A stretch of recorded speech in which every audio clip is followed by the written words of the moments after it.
ఇక్కడికి వచ్చినటువంటి పాత్రికేయ మిత్రులకి, శ్రేయోభిలాషులకి మరియు ఎగ్జిబిషన్ చూడడానికి వచ్చిన పెద్దలు, ఆడపడుచులు అందరికీ నా వందనాలు. ఇక్కడ ఎఫ్కే నయాగర్ ప్యాలెస్ అనేది నిర్మించడం జరిగినది. ఈ ఎగ్జిబిషన్లో ఈ నయాగర్ ప్యాలెస్ అనేది అమెరికా కెనడా బార్డర్లో ఉండేది. మనమంతా ప్రయాణం చేయలేము.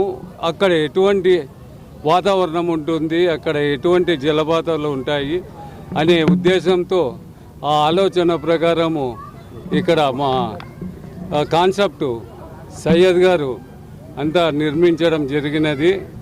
ఈ ఎగ్జిబిషను కేవలము పిల్లలని, స్టూడెంట్స్, పెద్దలు, ముస్లింలు టోటల్ అందరికీ ఆహ్లాదకరంగా చూడడానికి ఇది ఎగ్జిబిషను చాలా బాగుంటుంది. ఇది అనంతపూర్ చుట్టుపక్కల ప్రజలు మరియు అనంతపూర్ ప్రజలు అందరూ దీన్ని వచ్చి ఎగ్జిబిషన్ చూసి ఆనందించి మమ్మల్ని ఆనందింపచేస్తారని ఆశిస్తున్నాను. ఎందుకంటే ఈ నయాగర్ ప్యాలెస్ అనేది మేము దాదాపు ఒక 2 నెలల నుంచి ఆలోచనలతో చేసుకుంటూ వచ్చినాము. ఈ కాన్సెప్టు ప్రతి ఒక్కరూ చూడతగ్గది. పిల్లల కాటి నుంచి పెద్దల వరకు వివిధ కాన్సెప్ట్లో దీంట్లో సెల్ఫీలు తీసుకోవడానికి చాలా బాగుంటాయి. ఇది వాతావరణం చూసినారంటే వేరే దేశంలో ఉన్నామా అనేటట్లుంటుంది. దీనికి ఎగ్జిబిషన్కి వచ్చి ఆనందిస్తారని.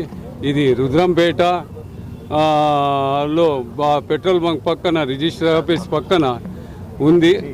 ఈ ఎఫ్కే ఎగ్జిబిషన్ ఎప్పుడు పిల్లలకి, అనంతపూర్ ప్రజలకి దృష్టిలో పెట్టుకొని మంచి మంచి కాన్సెప్ట్లతో నేను ఎప్పుడు ముందు ఉంటానని, దానికి తగ్గట్టుగా మీ ఆశీర్వాదం